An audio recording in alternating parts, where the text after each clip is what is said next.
Kalau ngomongin edukasi, sorry to say gitu kan, banyak yang waktu itu yang nyerang gue bilang kayak, berarti lu menghina SMK Indonesia nggak lebih bagus daripada luar? Gue bisa bilang iya gitu. Emang nggak bagus, nggak sebagus di luar.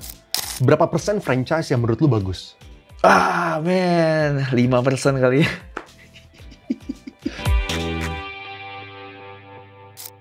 Oke, terus kalau misalnya sekarang lu dengan lu menjalankan Naked Papa ini ya bro ya, seberapa banyak sih peran lu sebagai influencer itu yang memberikan kontribusi terhadap kesuksesan Naked Papa? Jadi pertanyaan kayak gini, kalau misalnya lu nggak punya social media presence, apakah menurut lu Naked Papa masih tetap bisa BEP dalam kurang dari 1 tahun? Mungkin bisa. Mungkin bisa. Karena gue melihat bahwa tanpa gue pun partner gue juga cukup strong gitu di di operasional. Selain itu biasanya kan banyak jasa-jasa KOL dan juga mereka juga suka datang untuk kayak liput secara gratis. So I think without me masih possible. Ada cara marketing lain gitu maksudnya? Betul. Kalau KOL bisa datang gratis? Datang gratis. Karena dia ingin either merosting makanan gua atau ingin naik bersama gua. Dalam artian Code Blue ya? Saya pansos. Tapi Code Blue udah datang sendiri ke Naked Papa. Dan gua ngobrol sama dia. Jadi di hari H dia datang, kebetulan gue lagi abis nge-gym, gue main ke sana gitu. Gue ngobrol in person sama Code Blue kayak lumayan lama dan lumayan banyak gitu. Maksudnya, I understand kenapa dia begitu gitu. Maksudnya cara dia nge-review segala macam gitu. Karena memang kalau lu ingin jadi reviewer mediocre kayak kapan naiknya bro, dan susah buat diingat gitu kan. Itu salah satu cara dia menurut gue. Cara khasnya dia lah. Cara khasnya dia. Untuk stand out gimana caranya. Betul. Oke. Menarik. Nah terus dari pengalaman lu menjalankan 2 restoran berarti ya? Tadi kan yang online base, satu lagi yang offline base. Tapi yang online udah tutup pas pandemi. Kenapa malah tutup pas pandemi? Karena itu gue tipe yang kalau company-nya udah bleeding sebulan gue nggak akan keep. Gue akan tutup langsung.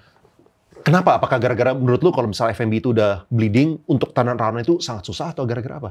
I think susah. Maksudnya kayak there's so many things to do buat ngebalikin lagi satu, dan kedua mungkin momennya berbarengan dengan si sosmed gue lagi naik banget. Jadi gue langsung shifting ke si full di sosmed. Ya punya opportunity di situ. Betul, jadi gue tinggalin dulu yang bisnis ini gitu. Jadi kayak gue spend all my time and energy ke sosmed dulu. Menarik. Terus kalau misalnya yang lu lihat, kira-kira dari dua-duanya ya, apa sih kesalahan lu gitu sendiri waktu menjalankan ini? Ada nggak? Kesalahan gue adalah gue terlalu naif melihat diri gue bisa ngehandle semuanya sendiri. Oh yang pertama lu semuanya sendiri. Oh makanya yang kedua sekarang berlima. Iya, karena tapi memang sulit ya. I understand sulit menemukan the right partners gitu. Bahkan sekarang gue bisa bilang kita berlima juga nggak mulus-mulus banget gitu. Pasti ada kayak sedikit ininya ya, debatnya segala macem. Cuman overall kalau lu ngerasa lu ngerjain apa-apa sendiri overwhelm ya, you have to find the right partner sih ya. Oke, nah ini yang menariknya. Gimana caranya, boleh nggak sharing perjalanan lu mendapatkan 4 partner ini? Dan juga seterusnya itu adalah perjalanan kayak gimana, lalu kayak tips buat orang mencari partner kayak gimana? Oke, jujur ini gue by accident dan hoki. Jadi mungkin caranya untuk kalian gue nggak tahu, tapi gue bakal sharing sedikit ya. Jadi intinya gue ada 5 nih. Gue, Aaron, Brian itu pernah kerjasama di brand Limau, punyanya mereka berdua, F&B juga. Nah abis itu gue ngerasa tadi kan kerjaan gue sama mereka smooth, went well. Terus gue nge-gym bareng sama Brian. Dan gue bilang, Brian kita bikin something yuk, kayaknya udah perlu nih bikin sesuatu gitu kan. Ide segala macam, cari tempat, ketemulah tempat Naked Papa gitu kan. Brian ini tipe yang lumayan easy going sampai dia nawarin circle-nya dia gitu. Jadi dia tawarin ke namanya Kiki. Kiki ini yang punya It lah. Tawarin, Ki, ini mau bikin coffee shop, mau ikutan nggak? Gitu. Kiki bilang boleh, ikut. Tapi Brian nggak even nanya gue. Tapi because I respect Brian, jadi gue kayak ya udah. Habis itu gue lagi meeting sama Limau project, ada Heavy Mad Sam di dalamnya juga, project bareng juga tuh, collab menu. Tiba-tiba selesai meeting soal Limau, si Brian nyeletuk lagi. Sam mau ikutan nggak? Kita mau buka coffee shop, nih ada share segini sisa. Jadi kayak jualan ini tuh nggak lo? Jualan jualan baju gitu. Ini gue ada lebih baju, mau nggak gitu. Jadi kayak makanya gue bilang ini project yang awal kayak seems like kayak main-main aja gitu. Tapi luckily gue bisa bilang maksudnya mereka juga masing-masing udah pada dewasa dalam berbisnis juga. Jadi mereka tahu gitu. Maksudnya menempatkan diri mereka, bekerjanya harus seperti apa, how to deal with every each of us juga gitu. Kalau itu yang gue bisa simpulin sebenarnya apa yang bikin lu akhirnya berpartner bareng ini gara-gara lu punya track record kerja bareng mereka. Betul. Ya Iya. kan? Soalnya ya ini ya gue sangat sepakat sih. Soalnya kayaknya semua orang yang menemukan the right partner itu semuanya ngomongnya kebetulan. Nggak ada orang yang bisa merencanakan oke, one day gue pengen partneran sama dia gitu. Iya. Tapi iya. gara-gara reputasinya bagus, lu juga kerja keras ya kan. Kayak lu cincai-cincai, lu debatnya juga sehat gitu. Iya. Jadi initialnya awalnya gua sama Brian dulu bahkan. Abis itu karena Brian sama Aaron memang satu grup, jadi kita bertiga, terus Brian tawarin kanan kiri, kita oke, terus kita coba untuk bersinergi bersama dan untungnya ya bisa gitu. Iya, benar-benar. Makanya harus jaga reputasi di kerjaan lah gitu. Banyak orang yang happy kalau misalnya gabut, gue bingung bro. Lu happy gabut ya untuk sekarang saat ini lu cuma santai dapat duit enak. Tapi orang kan pada ngelihat semua reputasi lu kayak gimana gitu. Betul. Karena at the end of the day, katakan lu gagal berpartner sama someone, ujung-ujungnya kan nama lu bakal kedengeran di industri itu sendiri. Gitu. Dengan track record lu, entah lu memang lu yang rajin atau lu yang males nih, kenapa grup yang sebelumnya nggak jalan and everything gitu kan. Benar. Ya, jadi menurut gua whatever yang lu dapet partner lu sekarang, either dia perform atau enggak, ya you just do your best aja gitu. Karena menurut gue at the end of the day, itu yang akan bisa menyelamatkan lu ke depannya juga gitu. Benar. Iya. Walaupun misalnya bisa nggak jalan, tapi kalau misalnya effortnya itu udah kelihatan, fighting spiritnya ada, kan ada faktor-faktor lain yang mungkin bikin dia pertamanya itu nggak sukses gitu kan.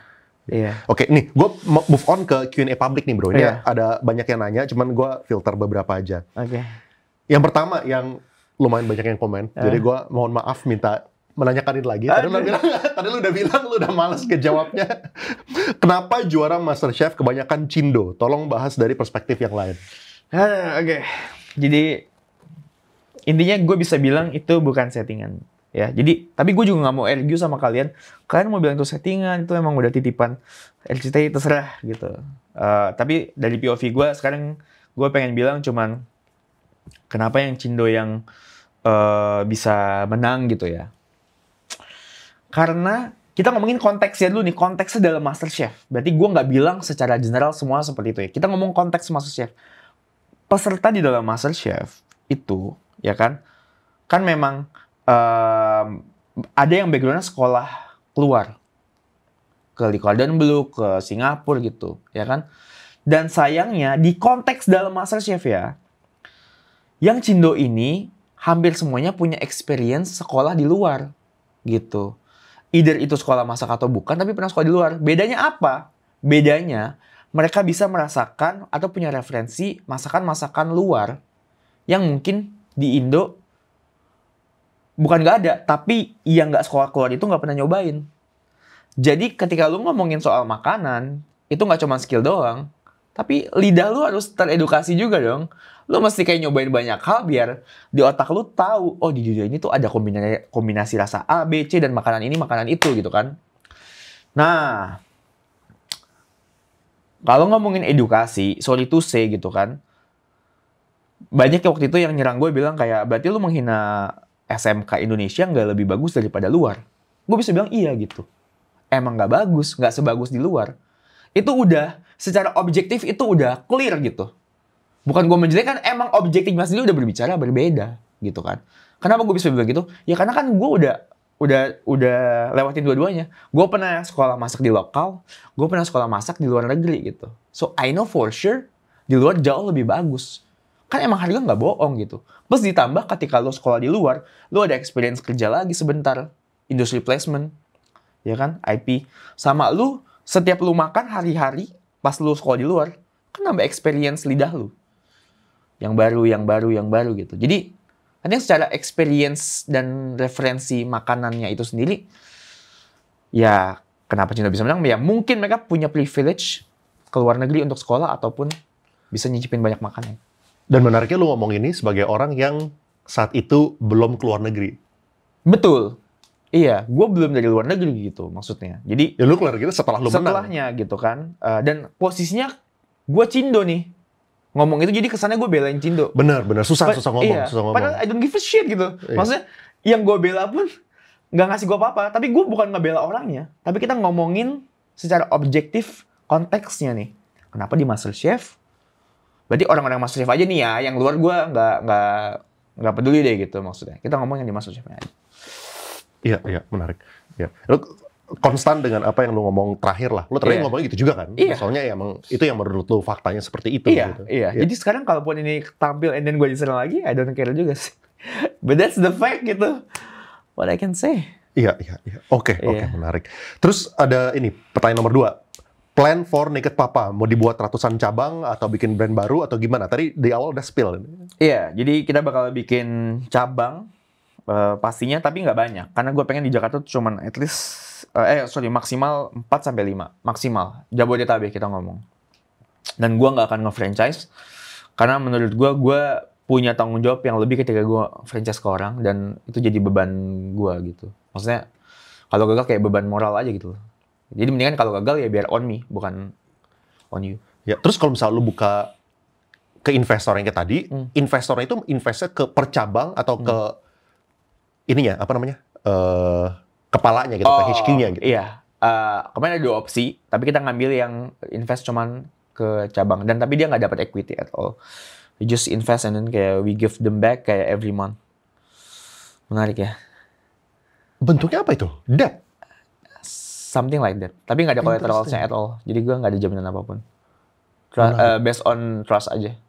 Iya. Jadi save for me of course. Iya, menarik. Iya. Ya orangnya mau anyway kan. Iya.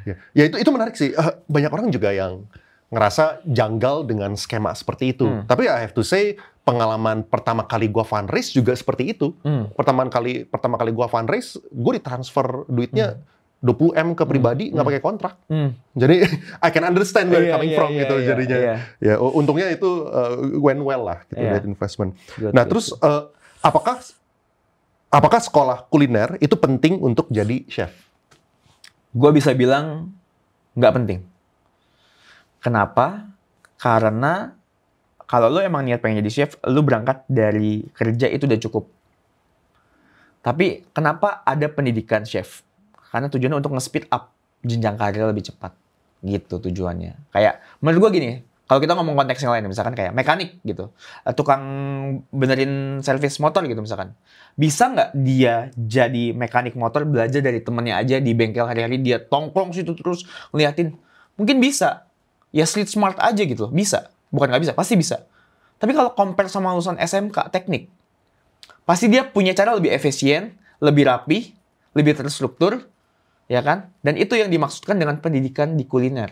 Untuk ngebuat lo lebih bisa cepat dan speed up untuk jenjang karir di dunia kuliner. Tapi bukan berarti lo keluar dari lulusan chef lo jadi chef langsung. Enggak, ya menurut gue itu ada butuh pengakuan secara publik gitu maksudnya.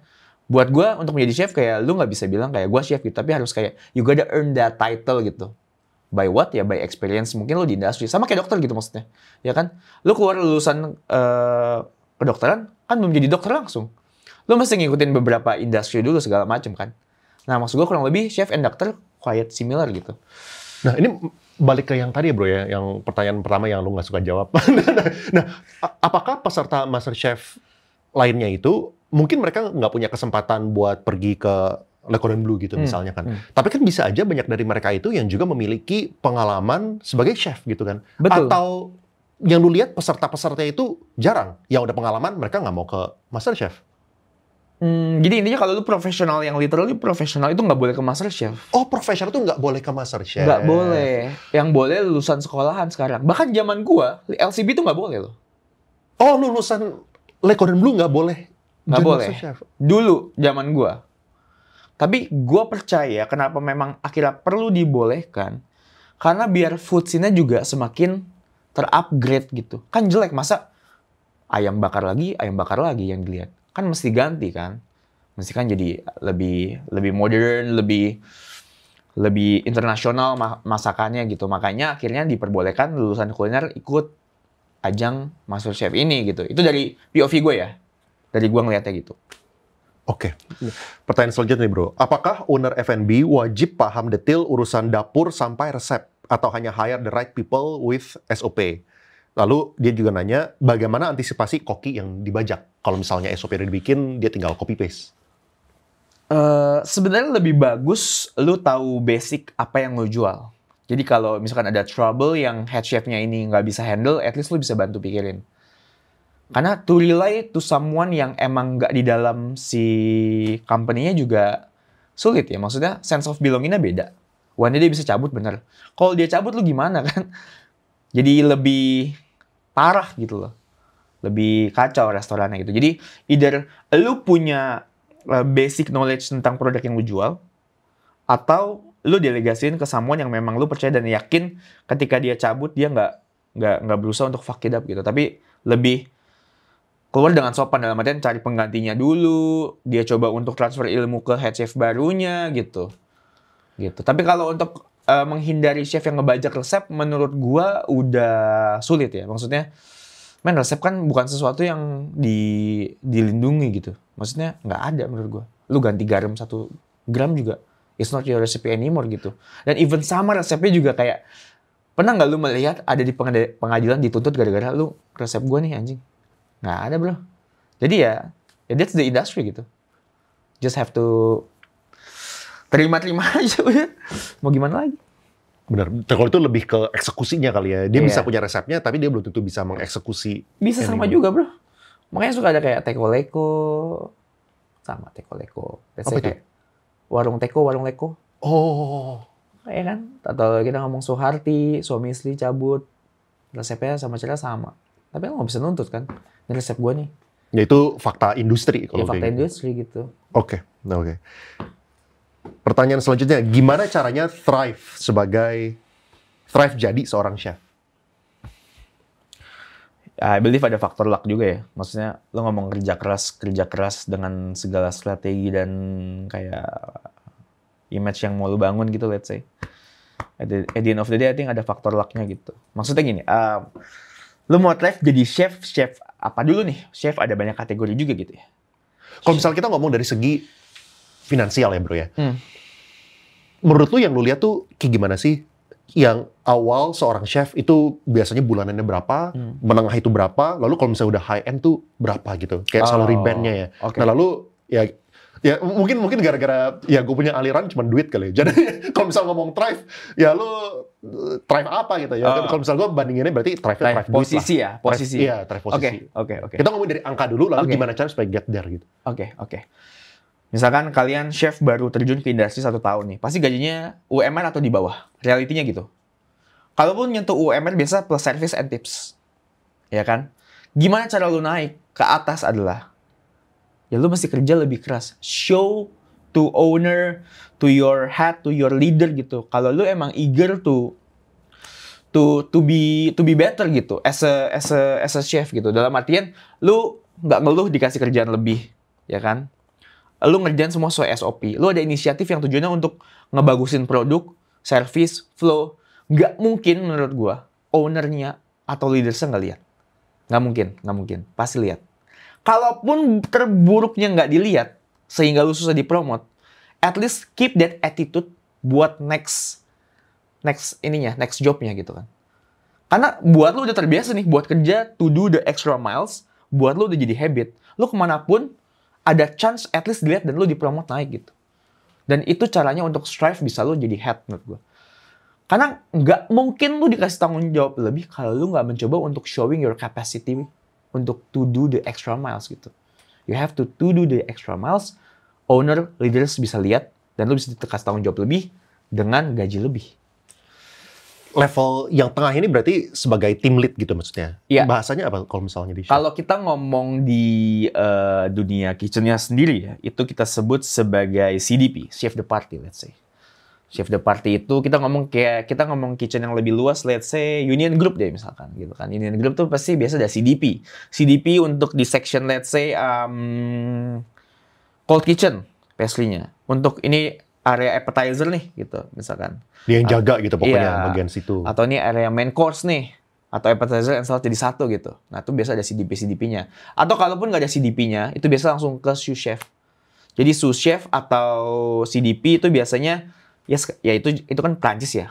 Kastanya Prancis. Kalau di Indonesia biasa langsung sous chef. Jadi sous chef memang udah megang ini cook line sini, cook line sini, cook line sini, dia atas lagi baru head chef gitu. Salary range-nya berapa sih? Kalau misalnya level menengah sama yang head chef? I think kalau udah sous chef gitu atau CDP bisa di atas 8 ya. I think kalau restoran bagus banget bahkan bisa 11 12 gitu. Kalau udah bagus banget gitu maksudnya yang omsetnya kayak 5M plus. Kalau misalnya head chef? Head chef tuh I think kalau Jakarta tuh 15 juta ke atas. Kalau hotel I think around 30. Five star gitu ya. 5 star. Ada. Ini baru 5 star. Iya benar. 5 star. Boleh bro, lu jadi kode ghost. Oke. Terus gimana caranya mengelola stok bahan-bahan dapur yang mempertahankan kualitas? I think pertama lu masih tahu cara penyimpanan setiap ingredients-nya dulu. Dari bahan yang akan lu gunakan untuk produce your product yang dijual. Ya kan? Itu penting dulu dong. Lu harus tahu cara save-nya gimana. Kedua, ya lu bikin SOP-nya. SOP untuk nyimpen dan keluarinnya, ngolahnya juga itu semua harus jelas gitu. And then dari situ ya udah tinggal lu perhatiin flow untuk mingguannya kayak when you have to restock, when you have to order, terus setiap bahan itu ada lifetime-nya juga. Jadi itu semua harus diperhatiin juga. Ya dengan lu ngerti semua itu, harusnya cara lu storing juga bagus gitu. Dengan lu ngomong kayak gitu, gue tambah pede untuk tidak masuk ke F&B. Detailnya banyak banget. Iya. Bener juga ya, kayak sampai expiry date dan juga jumlah volume yang dimakan versus yang kita beli harus pas supaya expired. Iya. Oke. Sip. Terus pertanyaan selanjutnya, enak buka resto sendiri apa ambil franchise? Apa pertimbangannya? Kalau lu nggak ada background di F&B at all, lu nggak tahu bener-bener zero banget nih ya tentang F&B, ambil franchise tapi lu mesti mungkin cari track record si brandnya ya, maksudnya atau grupnya, dia pernah buat apa aja, seberapa lama brand ini exist di market gitu kan. Terus sebelumnya pernah buat apa dan sesukses apa gitu kan. Dan juga pastiin juga dia ini apa namanya, biasanya franchise yang bagus itu dia akan ngebatasin jarak 1 sama jarak 2 gitu. Kayak nggak boleh terlalu deket lah, ya kan. Kanibal kalau nggak. Terus dia juga kayak lumayan semakin strict, gue malah semakin ngerasa itu brand bagus. Tapi kalau dia yang udah dulu DP dulu deh, nah udah jangan dah. Kalau misalnya tadi kita ngomongin berapa persen restoran yang akhirnya tutup, berapa persen franchise yang menurut lu bagus? Men, 5% kali ya.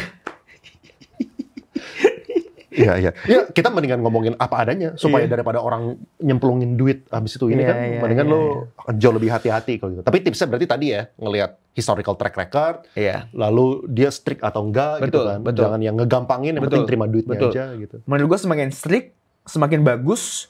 Justru yang jelek tau nggak apa? Yang nge-franchise-nya suka bandel, nggak mau diikutin SOP-nya.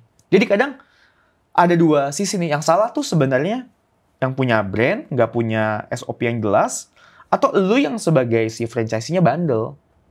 Gue udah kasih SOP, lu harus begini, begitu, lu nggak mau ngikutin gitu. Sulit. Dan banyak juga kejadian kayak gitu.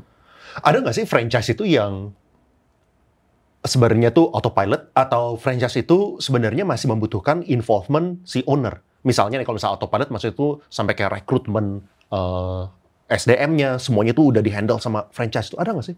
Ada banget yang seperti itu. Ada yang sukses nggak? Mungkin ada yang sukses nggak yang kayak gitu? Siapa? I think Janji Jiwa salah satunya. Janji Jiwa kan udah nutup bro, udah maksudnya udah bukan nutup. Janji Jiwa tutup, udah nutup kemungkinan untuk buka franchise. Udah pernah nanya gue.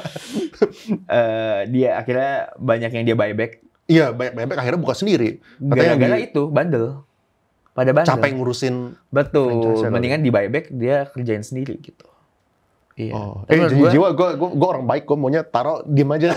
Masih terbuka. Oke. Menurut gue dia, iya tipe yang lu cukup taruh duit semua udah aman. Ya, kalau misalnya Gio mungkin dia juga ngeliat ini kali kayak kopi kenangan gitu.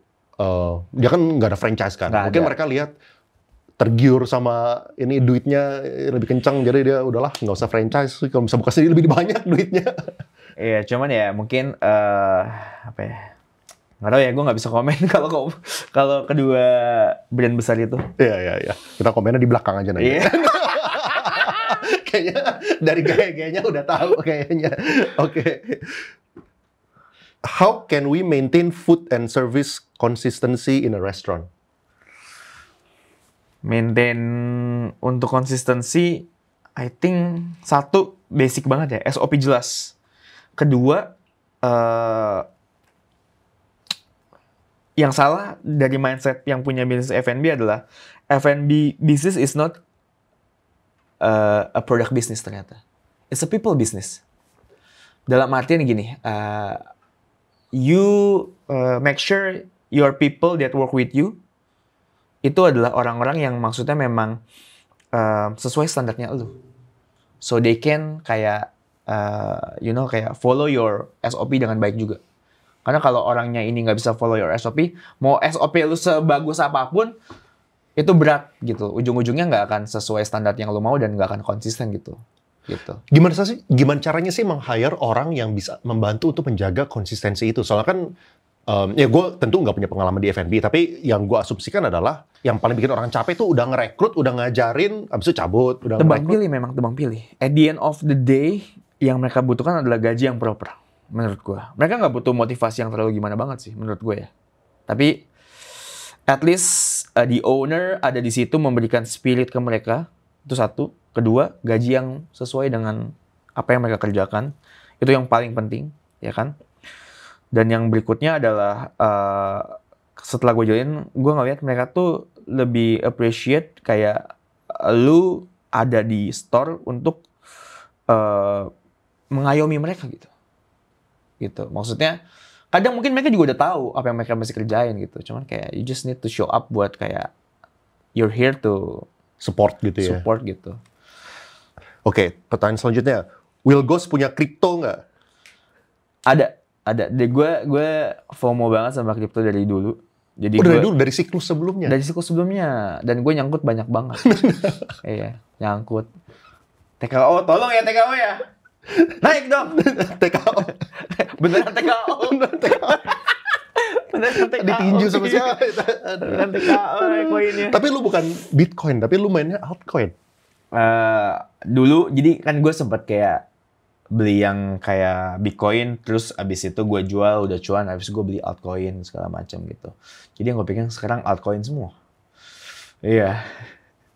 Dan semakin kesini gue semakin kayak, iya emang kayak ini scam kayak, is this real scam atau gimana sih gue? Kayak, gue bukan tipe yang ngedalamin bro, jujur. Kalau saham maksudnya gue lebih aktif on stock instead of crypto gitu. Jadi crypto ini gue kayak udah anggap duit hilang. Kalau misalkan itu tiba-tiba rebound balik ke nominal yang gue total invest deh. And gue exit ya udah, gue anggap itu duit yang bakal gue spend buat anything I want, motherfucker. Cuman sekarang kan kayak gue masih minus, I don't know man, 60% I think. Iya, gila dalam banget bro, parah, gue ditipu. Ditipu oleh kebodohan diri gue sendiri gitu ya. Try to, ya gitu lah. Tapi porto lu kebanyakan di kripto atau di saham? Saham sekarang. Oh, lebih ke saham. Saham Indo? Saham Indo mainnya. Dulu pas pandemi juga sempat touch saham US. Dan untung tuh. Iya. Saham US I think kayak like stupidly put invest aja gitu.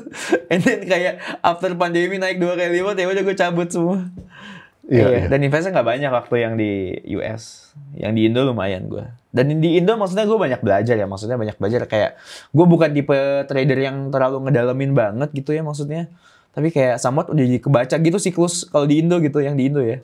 Jadi gue kayak bener-bener kayak like apa ya maksudnya ngomongnya kayak lu nggak punya gue nggak jago analisa basically.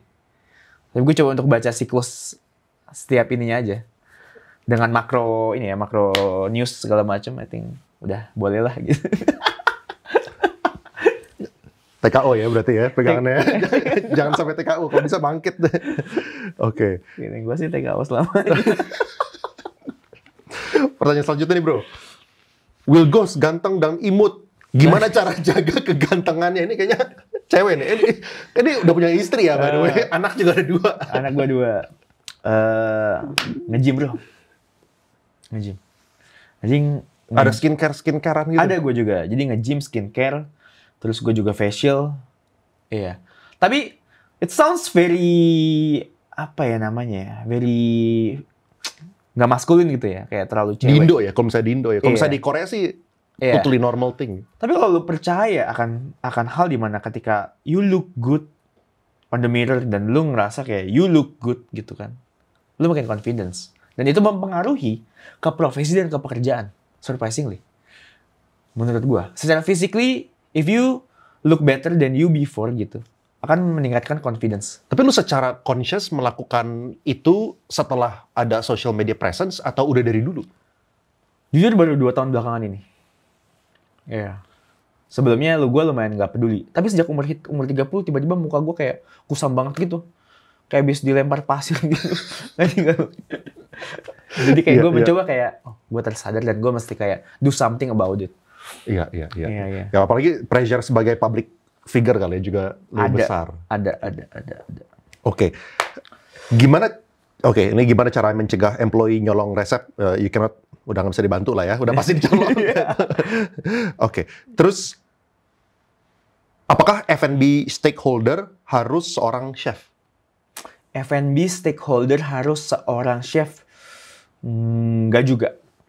Yang penting harus tahu basicnya menurut gue. At least tahu basic your product yang bakal dijual. Menurut gue itu udah minimum at least. Karena you can hire anyone kalau lu punya duit lebih buat bantuin dia bikin produk lu biar lebih baik lagi. I think that's sudah good enough. Atau misalkan sekarang banyak grup-grup F&B juga kayak hire the chef, kasih golden share. Cara yang tepat untuk memberikan golden share itu seperti apa? I think lebih nice itu dibagi 2. 1 golden share yang emang secara gratis, 1 lu mesti kayak buy-in gitu. Jadi at least gue tahu lu emang willing juga buat ada di sini gitu. Buy-in, oke, mungkin kalau misalnya kita ngomong dari persentase ya, berapa persen yang menurut lu masuk akal buat dialokasikan? 5 to 10. Kita ngomong 5 to 10, kita ngomong kayak brand yang emang baru mau di-build nih. Let's say dari grup F&B yang sukses ini dia punya 3 brand sukses. Ini mau bikin venture baru nih. Keempat gitu. Brandnya beda gitu kan. Tapi kan dia udah punya portfolio 3 ini sukses nih, let's say. Maksudnya dia 3 sukses ini dia kerja di situ atau ini maksudnya sebagai ownernya? Ini lu ngomongin POV yang mana nih? POV sebagai owner. Oke, sebagai owner dia ada 3 sukses, dia mau buka yang keempat. Oke, berarti kan probabilitas untuk suksesnya juga lebih tinggi. Iya, dan dia nggak mau ngeganggu staff yang ada di sini. Dia mau bentuk build tim baru dan dia tahu ada chef bagus yang bisa gue ajak buat masuk gitu. Oke, itu berarti range-nya sekitar 5 to 10%. Yeah. Itu kasih di awal atau lo kasih fasting period gitu? Langsung di awal. Bukan yang dikasih misalnya, soalnya kan kalau misalnya di awal bisa aja dia okein, habis itu langsung cabut bulan depan, dia udah punya 5-10% di sini. Lu nggak kasih kayak fasting period itu, misalnya dibagi selama 4 tahun gitu misalnya. Enggak sih, biasanya juga yang chef nggak mau lah bro. Buat apa? Tapi kan ada risiko nggak sih misalnya kayak tadi, misalnya dia udah oke nih, tanda tangan dapat 5-10%, habis itu 2 bulan lagi langsung cabut itu. Makanya balik lagi, yang owner juga pasti ngelihat track record si chef ini lah pasti. Nggak mungkin Iya. Seceroboh itu buat langsung hire dan langsung kayak ajak masuk ke stakeholder. Kalau misalnya disuruh buy-in berarti dikasih at a discounted price gitu ya? Yang tadi lu bilang kan ada opsi kasih atau buy-in I gitu. think based on evaluasi atau projection yang bakal dikerjain deh. Let's say kayak butuh investment total 5M, let's say ya lu buy 5% out of it. Buy-nya tapi maksudnya bisa dalam bentuk, kalau misalnya golden share maksudnya apa? Dikasih atau disuruh beli? Dua-duanya. Jadi kombinasi gitu, misalnya 50-50 atau apa. Supaya dia juga punya skin in the game lah. Itu dia. Gitu. Iya. Masuk akal. Oke, ini pertanyaan terakhir. Gimana caranya menjadi food influencer yang jujur kalau food influencer itu dibayar? Oke. Ini pertanyaan gue sih sebenarnya, gue baru insert. Oke. Jadi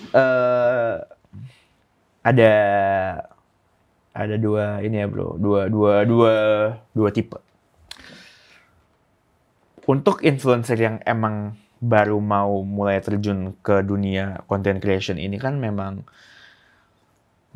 gue ngelihatnya mereka butuh untuk sustain karena mereka they put so much time and energy di field ini gitu kan. Kalau nggak ada pemasukan at all kan berat buat mereka dong. Ini yang baru nih maksudnya? Yang baru. Jadi gue nggak tahu kenapa ada gosip-gosip soal kayak kalau food reviewer itu cuman bilang enak maksudnya kalau bilang enak pasti dibayar. Ya pasti kan udah banyak case-case seperti itu berarti kan gitu kan.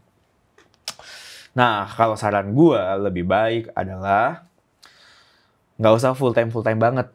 Jadi maksudnya lo tetap di kerja lo sekarang yang emang menghasilkan. Jadi lo tetap bisa punya integritas di bidang ini gitu, di side hustle lo yang sebagai food reviewer gitu kan.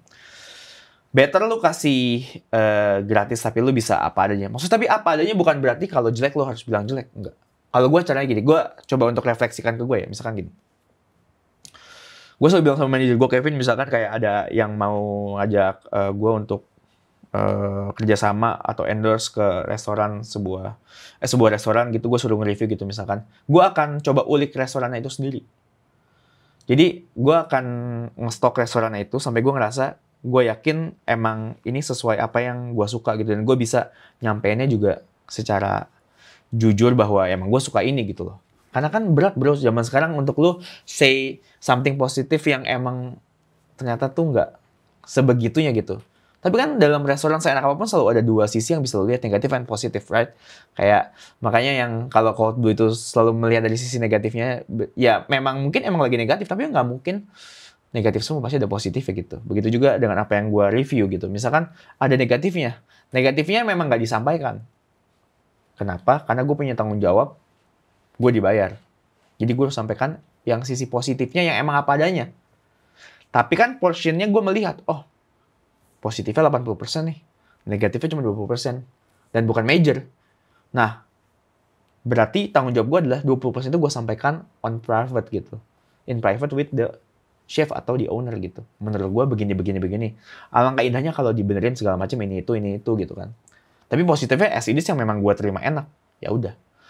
Tapi kenapa suka banyak juga misalkan ada customer datang, gue kesini karena nonton influencer A nge-review dan katanya enak, tapi pas gue coba nggak enak.